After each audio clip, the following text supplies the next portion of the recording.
राधिका बरसाने वारी की जय। राधे राधे।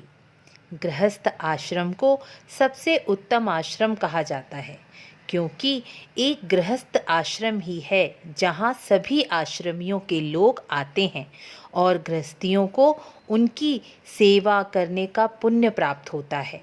ब्रह्मचर्य आश्रम के ब्रह्मचारी, वानप्रस्थ आश्रम के साधु संत, संन्यास आश्रम के सन्यासी, यह सब गृहस्थियों की सेवा से ही भगवान का भजन कर सकते हैं। अर्थात यह सभी आश्रमी गृहस्थ आश्रमियों पर निर्भर हैं। इसलिए इन 4 आश्रमों में गृहस्थ आश्रम, ब्रह्मचर्य आश्रम, वानप्रस्थ आश्रम और संन्यास आश्रम में गृहस्थ आश्रम को उत्तम कहा गया है, क्योंकि एक गृहस्थी ही इन सभी आश्रमियों की सेवा पूजा करके सहज ही भगवान का नाम भी ले लेता है और इनकी सेवा से मुक्ति का रास्ता भी प्राप्त कर लेता है। इन्हीं साधु संतों से हमें गृहस्थ में पालने वाले नियमों का पता चलता है, जिनको पालने से गृहस्थ जीवन सुखी और स्वस्थ जीवन जिया जा सकता है। तो आइए हम गृहस्थियों के लिए कुछ ऐसे नियम जानें जिसे पालने पर हर गृहस्थी सुखी और स्वस्थ रह सकता है। पहला नियम, गृहस्थियों को कभी भी हरे भरे वृक्ष को नहीं काटना चाहिए। पूजा के लिए पत्ते फूल तोड़ सकते हैं, हरे भरे पेड़ को काटने से प्रकृति का दंड भुगतना पड़ सकता है और यह प्रकृति दोष भी लगता है। दूसरा, गृहस्थियों को ब्राह्मण का धन, बहन बेटी का धन, किसी मंदिर का धन, अनाथ या विधवा स्त्री का धन कभी नहीं लेना चाहिए। यह धन कभी भी हजम नहीं होता और पेट चीरकर अर्थात बहुत दुख देकर निकलता है। इसीलिए कभी भी बेटी, बहन, ब्राह्मण, विधवा स्त्री का धन नहीं लेना चाहिए। तीसरा, गृहस्थियों को अग्नि में पैर नहीं तापने चाहिए, इससे अग्निदेव का अपमान होता है। गुरु, ब्राह्मण, व्यासपीठ की तरफ पैर फैलाकर कभी भी नहीं बैठना चाहिए।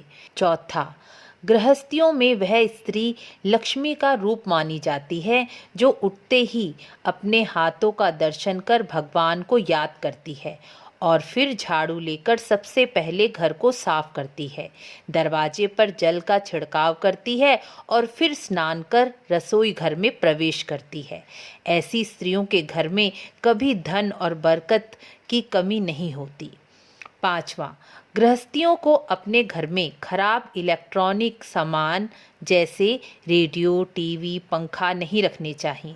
यदि हों तो उसे शनिवार या मंगलवार को बेच देना चाहिए। खराब इलेक्ट्रॉनिक, खोटे सिक्के घर में रखने से राहु खराब होते हैं और अच्छा राहु भी बुरा फल देने लगता है।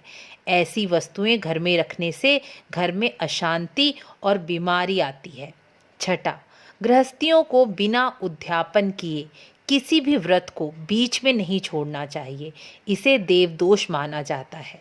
सातवां, गृहस्थियों को जल में मुंह नहीं देखना चाहिए और पहली उंगली से कभी दातुन नहीं करना चाहिए, इससे दांत कमज़ोर होते हैं, क्योंकि पहली उंगली बृहस्पति की मानी जाती है और बृहस्पति हमारे गुरु माने जाते हैं।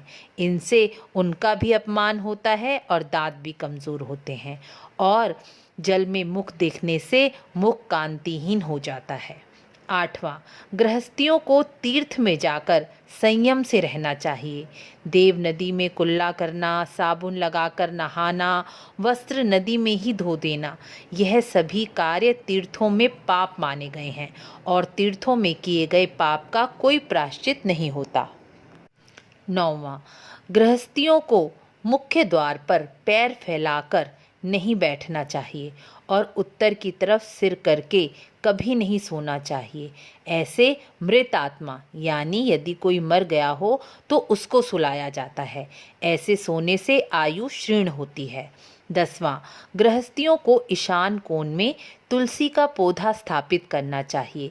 इससे घर का वास्तु दोष अच्छा होता है, लेकिन आसपास गंदगी या डस्टबिन नहीं होना चाहिए। ईशान कोण में तुलसी का पौधा या मंदिर सर्वश्रेष्ठ माना गया है। 11वां, गृहस्थियों को रात्रि और संध्या काल में झाड़ू नहीं लगानी चाहिए। इससे घर में लक्ष्मी और बरकत नहीं रहती। यह सभी नियम गृहस्थियों को पालन करने चाहिए। आगे फिर कुछ नियम लेकर नए वीडियो में आपके समक्ष उपस्थित होंगी। वीडियो अच्छी लगी हो तो लाइक, शेयर, सब्सक्राइब अवश्य करें। तो मिलते हैं अगली वीडियो में। राधे राधे।